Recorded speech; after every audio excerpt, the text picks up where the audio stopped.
Hello everyone, welcome back to Flying Solo with Kat, and today I will be reading chapters 11 through 13 of Light of the Jedi. I know this video is coming out a day later than I normally post, but I will be going on vacation next week, and I'm very excited because I need some regroup days for my mental health. So this is going to be the last audiobook reading for probably the next 2 weeks, and then I will come back to doing chapters 14 through 16, which is really exciting. So sit back, relax, and enjoy chapter 11 through 13 of Light of the Jedi. Chapter 11, Hetzal System, Interplanetary System, 40 minutes to impact. A line of 4 vessels carrying approximately 3,500 people moved at a steady pace away from Hetzal Prime. They sought safety from the barrage of deadly projectiles and had infiltrated the system and continued to wreak havoc. From the farthest reaches of all the way to the gas harvesting stations near the 3 suns that powered Hetzal's endless growing seasons, destruction regained. 2 of the ships were passenger liners, and 2 were cargo freighters, temporarily repurposed as transports for the duration of the emergency. While the passenger liners were capable of greater speeds than the freighters, all 4 captains have opted to remain together as they traversed space on their way out of the system, so as to render aid to one another if needed. Minister Ika's evacuation order had asked all ships to reach minimum safe distance, but was vague on what that might actually mean. To find their path to safety, the captains were relying on the Republic vessel that had transited in the system at the start of this. It was coordinating efforts from the surface of Hetzal Prime, sending out tracking feeds from that. The captain could see the path of the deadly rain of the projectiles falling into the system.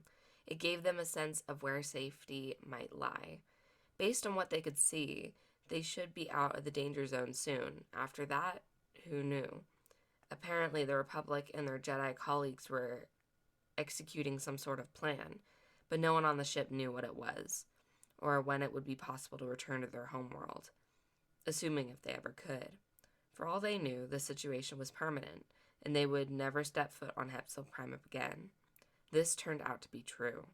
In less than a blink of an eye, the ships vanished, replaced with 4 slowly expanding balloons of fire and vapor and shredded metal and molecular remnants of the 1,000 people on board. One of the projectiles had exited hyperspace directly in their path, and because the vessel had grouped together for safety, it pierced them all down, one after the other. Like a skewer through bits of meat, the ships were gone. On the third horizon, Jedi Master Ava Chris heard the new silence of all those souls, lost to the Force forever. Her mouth tightened. She continued to listen. Something was off, a bad note in the melody. She tried to understand what she was hearing, sensing, knowing that she was stretching her abilities to the limits. There was too much happening in the Hetzal system all at once, and her mind was not truly capable of processing it. She was pushing, trying to find make the Force reveal the answer to her. That was not the way. She needed to pull back, not shove forward. Let the Force give her what it willed, in its own time. Avar slowed her breathing, slowed her heart, calmed the return to her mind and spirit. She listened again for the bad note. As she did, a projectile finally hit the surface of Hetzal Prime, a sea impact, destroying thousands of square kilometers of algae farms, sending water vapor high into the atmosphere and tsunamis outward in a rapidly expanding circle. People died, but not hundreds, not thousands, or millions, as the farms were mostly automated and droid managed. Perhaps more would be lost when the waves hit the coast, but it all could be worse, much worse. The hyperspace fragment was small, and greatly slowed by the water, did not penetrate the planet's surface. A bad note, certainly, but no worse than the other bits of ugliness and pain she was hearing. The system remained out of balance, despite the ongoing efforts of the Jedi of the Republic to save it. No, What she was seeking was not a bad note. It was a missing note. There was a hole right in the middle of her awareness, something she was not hearing, something the Force was trying to point out to her. But with everything else she was tracking, the anomalies, the fear of people trapped aboard some of them, her own team trying to help them, it was just a web of life within the system. It was all too complex, too distracting. She was missing something, and if she could not find a way to hear it, she believed everything they were doing here might, in the end, mean nothing. Avar Kriss opened her spirit as much as she could. She listened. Chapter 12, Solar Array 22X, Republic Longbeam Aurora 6. 35 minutes to impact. Now, Petty Officer, ordered Captain Bright, and the Inimin activated the fire suppressor systems. A line of green foam aced out from nozzles below the Longbeam's cockpit, emitting the flames rippling across the damaged Sunfire's docking ring. The moment the fire was out, Bright maneuvered the ship forward, trying to get a good seal with the docking mechanisms. It wasn't easy. The array had been badly damaged. It was hyperspace projectile smashed through its outer arms, and the whole station was in a loose, fast spin. The giant mess of solar panels, bracing struts, and the large center crew compartment were all equipped with eternal thrusters, which were trying to compensate for the spin. But whatever the droid brain was in charge of the anti-spin system didn't seem to understand that the mass in the ray had changed drastically when it lost so many arms in the collision. All the little attitude adjustments, vapor buzzing out in the space from the maneuvering jets, they just made things worse. The central sphere, where the operation crew lived and worked, was vibrating, buzzing like a hive full of irritated insects, connecting the Aurora 6 to the station's docking system without destroying ship, station, or both required to make skillful possible flying. Fortunately, Captain Bright was a very skillful flyer. "Let's get in here," he said, watching the control panel light up green as the diagnostics told him the docking seal was good. He looked up and saw his team, Petty Officer Inanman and Ensign Peoples, both whom had suited up in emergency rescue gear pulled from Longbeam's lockers. The station had a crew complement of 7, Bright said. "It's not that big, but there are still plenty of places to hide. They aren't responding to our comms, which means either they're injured or the array systems were damaged when the projectile hit. We have to do a sweep. We'll split up, each of us taking a third of the decks. If you find someone, bring them back to the airlock. If you need help, call for a droid." He nodded towards the floating silver cylinder hovering just outside the cockpit, vertically oriented and round at the top and the bottom. A pill droid, a very simple design, with one large round crystal eye, and had speaker grills below. It didn't seem particularly functional, but that was deceptive. Bright had seen these things work. The droid had a variety of extender arms beneath sleek panels on its body, and could use them for everything from moving wreckage off tapped victims to performing basic on-site surgery. Handy machines to have around. "Let's go," Bright said, and pressed the release that opened the Aurora 6's airlock.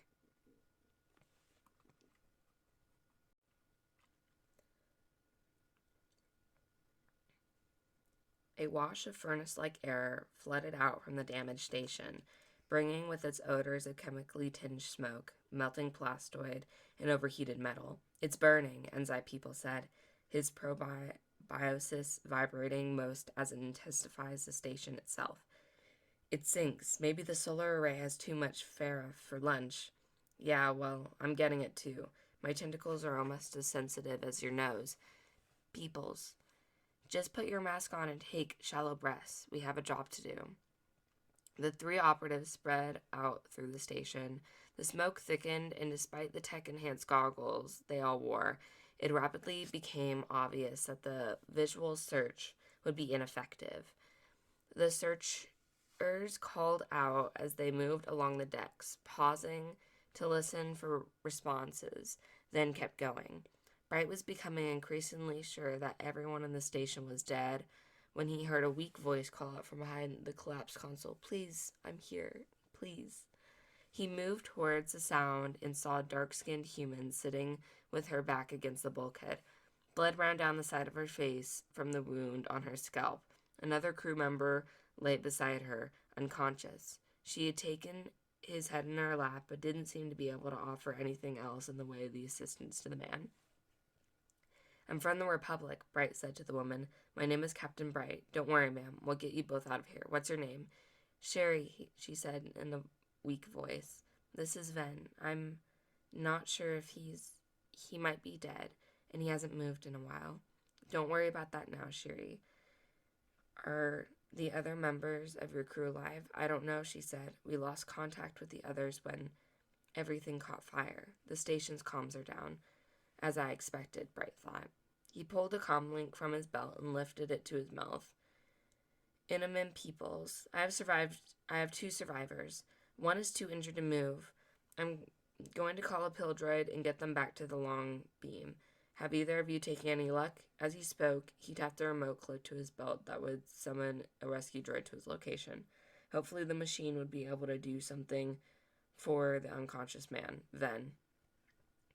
And if not, the medical bay on the Aurora 6 was equipped to handle a number of different emergencies. Bright's comlink flashed to life. "No other survivors yet, Captain," Ninman said, a voice clouded by static.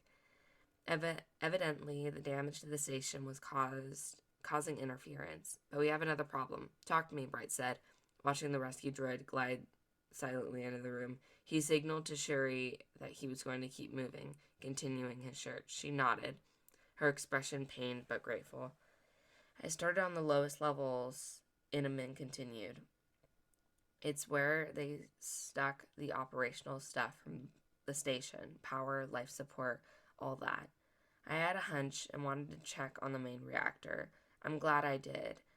It took some serious damage. It's unstable, and if it's not repaired, it'll blow for sure." "Blast it," Bright thought. Not that he'd expected this to be easy, but this was an entirely different level of a challenge. "How long do we have?" "Honestly, sir, if it were up to me, I'd pull us out right now. It could go at any second. Can you do anything? Stabilize it, even just as long enough to continue our search?" "I found 2 survivors. There are bound to be more." Inaman was an engineer by training, and if the 3 crew members of the Aurora 6, he was the only one with the skill set even to consider fixing damage in the reactor. That also meant that he was the only one who would be able to accurately assess whether he could do anything about it.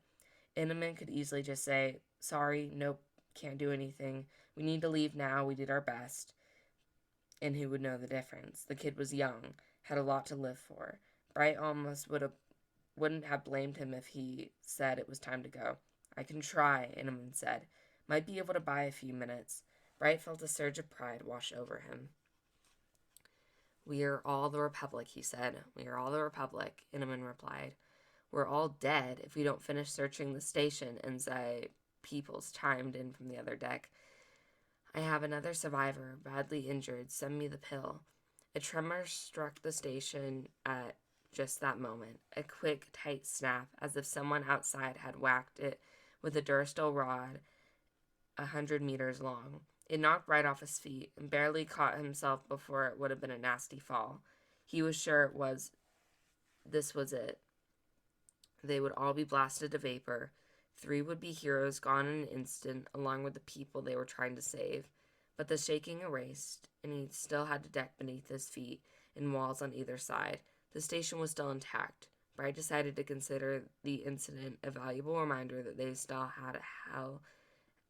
had to get the hell out of here. "Buy us time, Petty Officer," he said, pulling himself to his feet. "And Ensign Peoples, I'll send the droid to you as soon as it's done handling my 2 survivors. I'll keep looking." Bright began to run, sweeping his eyes from side to side, scanning the haze for a person-shaped outline. "But by the light, both of you. Hurry." Chapter 13, Hetzel Brime, 30 minutes to impact. The two Jedi, Bail Zephyr and Loden Greatstorm, apprentice and master, sprinted towards the Marauder speeder. The blades of their lightsabers buzzed and snapped through the air as they ran. The weapons sounded like nothing else in the galaxy. To Bell, it was the sound of skill, the training and focus, and the choice of the last resort, and the art of the Jedi. Lightsabers were designed to end conflicts. They were designed to injure no more than necessary, and in the horrible circumstance where death was the only possible outcome, they would kill quickly. No more damage would be done by the lightsabers that its wielder chose. There was no collateral damage with the lightsaber. The hum of its blade made Bell think that all these things at once. He suspected the Marauders were rapidly nearing assigned an entirely different meaning to the sound. He thought it probably sounded like consequences. The Marauders saw them coming. How could they not? Bell thought it was all part of the point of the lightsabers, too. It was bright. It glowed. It was impossible to ignore. Between the sounds and the lights and enemies was given warning, every possible chance to simply not fight, and it wasn't always the best outcome. These evil people did not seem so evil. That was the right word. Anyone who would fire into a crowd of helpless people in an effort to blast their way into a compound and steal a starship, that was evil in its purest form. About 20 of the Marauders waited, spread evenly between their two speeders. Both vehicles had large cannons mounted on the rear deck, and they swung to the point of the Jedi, a loud hum splintering the air as a huge weapon powered up. "And why has the Force called us to fight today?" Loden said. "For life and the light," Bell replied. The speeder's cannons fired, sending out a dense stream of blaster bolts, an overwhelming, ratcheting, spearing chaos, the sound of death. Bell was not an expert yet, as many of the Jedi arts. Loden was right to push him, to take every opportunity to train him, to solidify his skills. He was a Padawan, and probably would be for some time to come, but the lightsaber, that had come naturally to him from the very start. Loden and Bell deflected the blaster bolts, every last one. The shots were deadly, thick cores of high-powered energy racing at incredible speeds, and all that meant nothing to the Jedi lightsabers, nothing to the Force. The majority of the bolts were deflected skyward, away from the crowd, but both Jedi sent a few carefully aimed bolts back towards the speeders. They didn't need to coordinate. Bell took the speeder on the left, Loden on the right, each Jedi's choice obvious to the other through the Force. The bolts twanged off their blasters with a sizzle of power. The deck cannon exploded, becoming twisted, smoking, melted wreckage. The Marauders operating those guns died.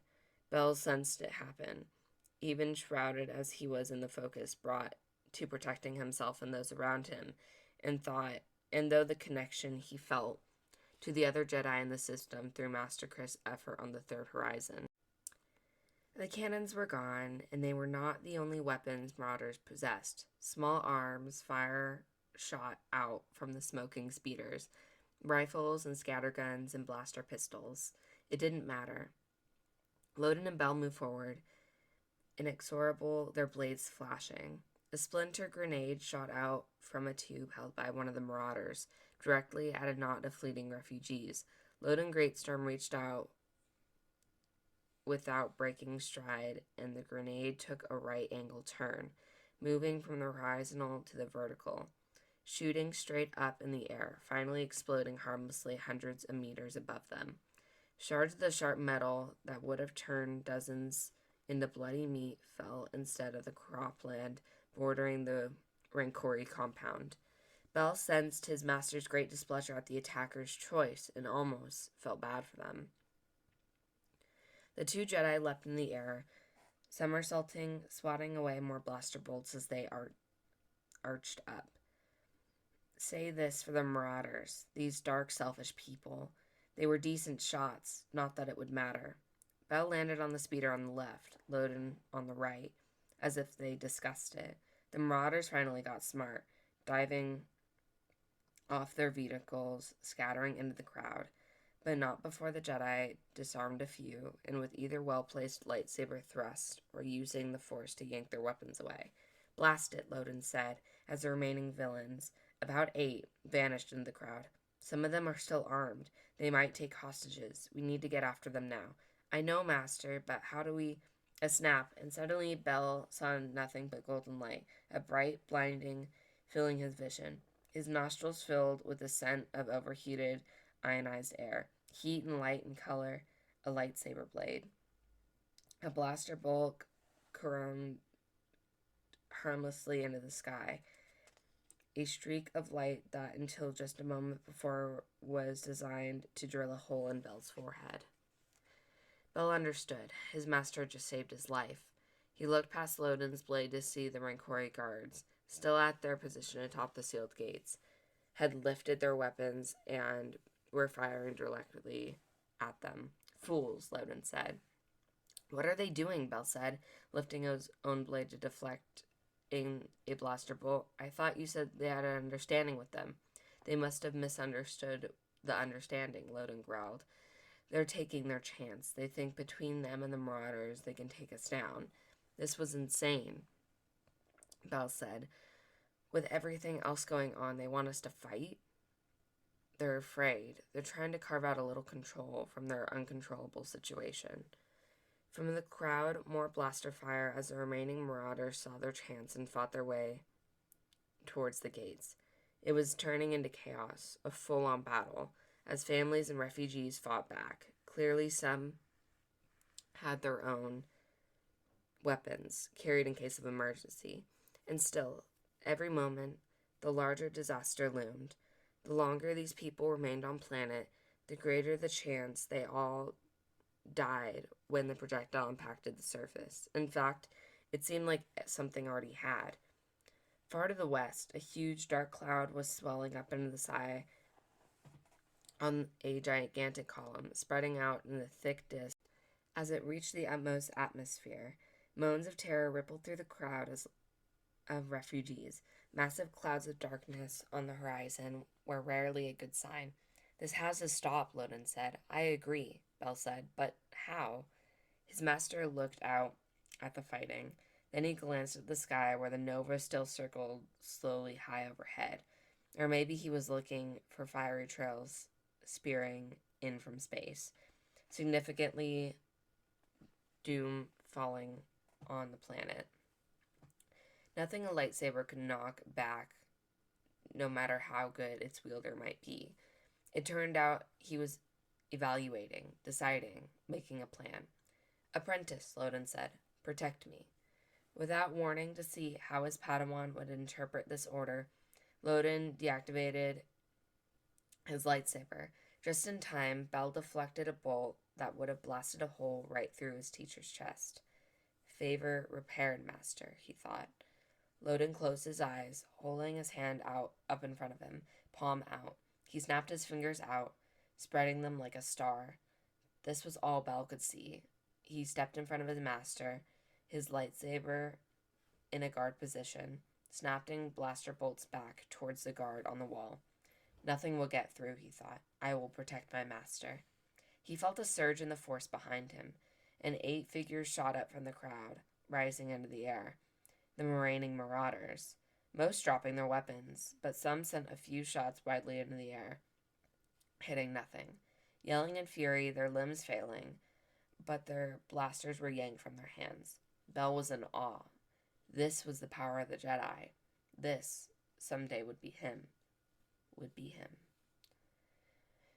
Even the Rancori guards stopped firing as all eyes watched as the attackers rise into the air. Higher, 3 meters, 5, 10, and then dropped. They fell like rocks thrown off a cliff, screaming, for perhaps a second and a half. Then they hit, and the scream changed into moans of pain. They weren't dead. Bell would have sensed it. These people would kill no one else. Not today, or perhaps ever. Cheers erupted in the crowd, with both Jedi ignored. They did their work because it was right. and for no other reason. Thank you, Bell, Loden said. You're welcome, my master. Loden lifted his lightsaber hilt. He pointed it at the gates to the compound, still locked, still sealed. He locked his eyes with the guard captain. He ignited his saber, and as the core of the fire and the light flashed into existence, the gates blew inwards with a mighty crack, and the lock obliterated by the force and Loden's mastery. The heavy metal doors smashed against its inner walls of the compound, so hard it seemed as if they might rip from their hinges. Now do you understand? He shouted at the guards, and refugees screamed to the compound, headed for the starred ship. The guard captain watched the refugees for a long moment, then looked up at Loden. He dropped his rifle, as did the rest of the guards. Loden lowered his lightsaber. He looked at Bell. He smiled. And then a moment of uncertainty for both the master and apprentice. Do you sense that? Bell said. From Master Chris, on the third horizon. Yes, Loden replied. Something is wrong. And that is going to be where we end that today. Sorry, I feel like I either have a really good reading to where words work for my mouth, and then I have days like this to where it's like I can't read at all. So I do apologize. There's just, I love the High Republic, but man, you guys, the Star Wars names, like we gotta, it's great. So anyway, guys, I hope you enjoyed. Have a great weekend, and I will see you guys in the next one.